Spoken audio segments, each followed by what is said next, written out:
all that is going on, because as I said, it is necessary that this destructive quality also be used with a great love, because that's essentially what God does.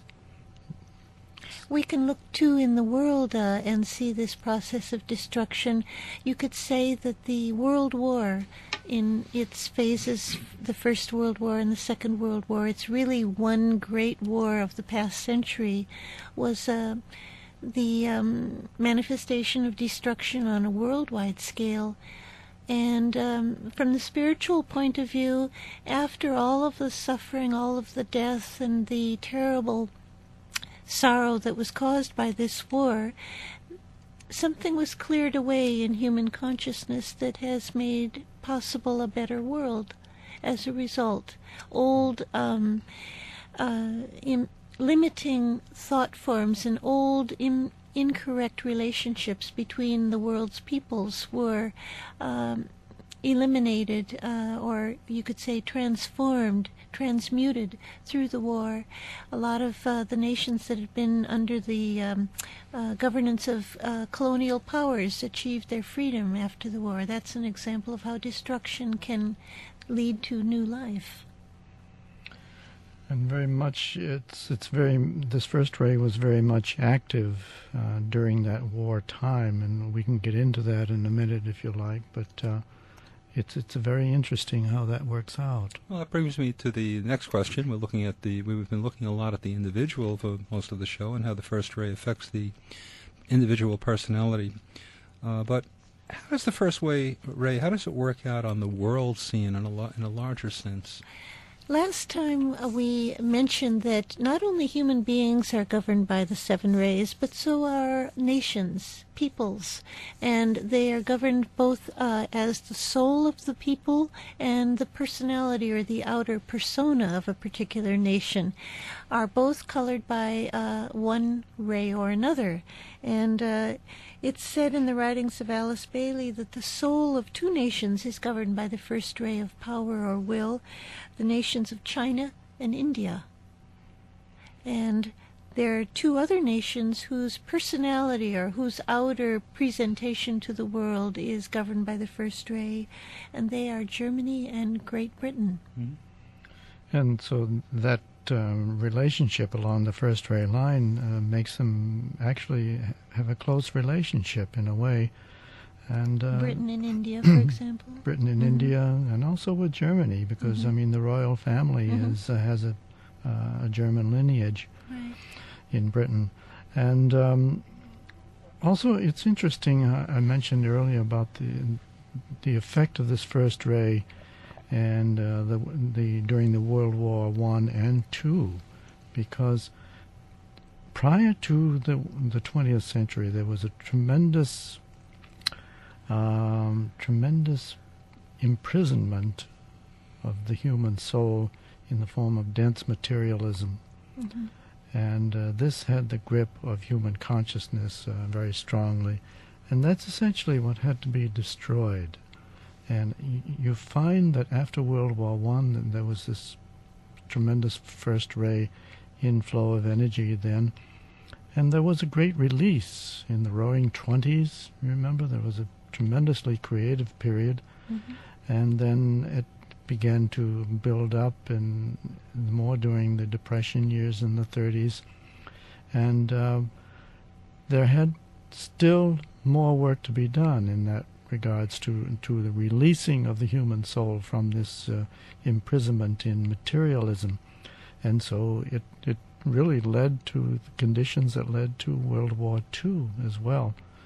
And Great Britain declared war in 1939 on Germany, and there was set in motion a destructive force by the ray energies. But in working through the German country at that time, this energy was misapplied and misdirected, and that led Germany to invade Poland. So, I mean, these are simply ways that this energy can work out through nations.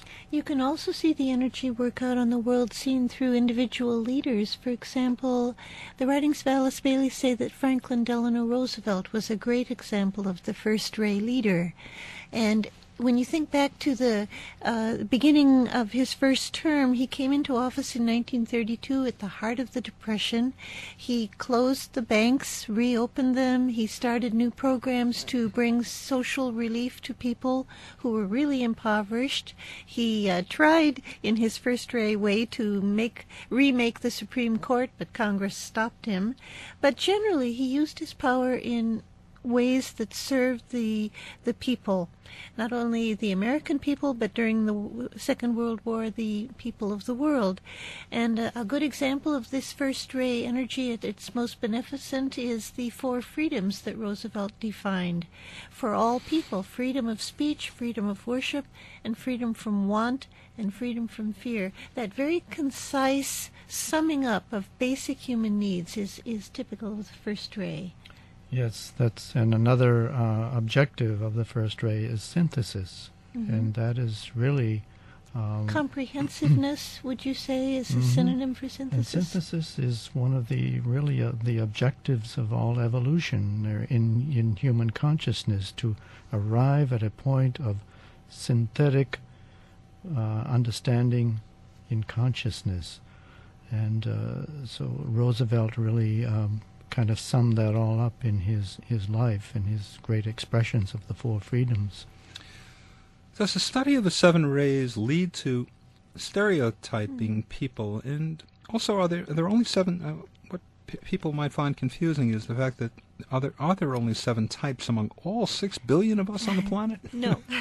Okay. As we've said before, the 7 rays work out on various levels of the human psyche. The soul is governed by a particular ray, the personality by another, and then the mind, the emotions, and the physical body are also governed by rays on each level. So a person can have up to 5 different rays expressing through him or her, and this makes it very complex. We should never use an understanding of psychology in any way to stereotype people. It's too simplistic. It's like shorthand, and it isn't right because it ignores the subtleties of the human psyche. So it would only be a misuse of the 7 rays that would stereotype people. What it does, I think, is help you to understand the differences and the nuances of human beings that makes us all different and gives us tolerance. Yeah, and it's the combination of these rays that's so difficult to kind of work through, because they work on each other, and they work upon, and they modify and qualify, as we've been talking about the destructiveness and the power of the first ray. If it's modified by love, the second ray of love and wisdom, then you have a very able and strong and beneficent leader in the world, and that would be a good example of. Okay. This show is funded. We just want to say this show is funded by the generous donations of our listeners, and we need and welcome your support. And that's about all the time we have for our discussion today. You've been listening to Inner Sight. Now we would like to close with a world prayer called the Great Invocation. It's a call for light and love and goodwill to flow into the world and into our hearts. Let's listen for a moment to these powerful words.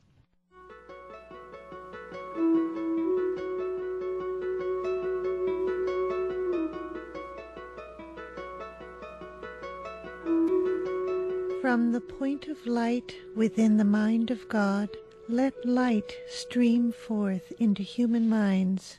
Let light descend on earth. From the point of love within the heart of God, let love stream forth into human hearts. May the coming one return to earth.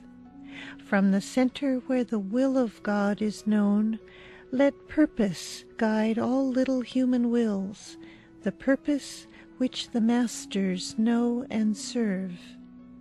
From the center which we call the human race, let the plan of love and light work out, and may it seal the door where evil dwells. Let light and love and power restore the plan on earth.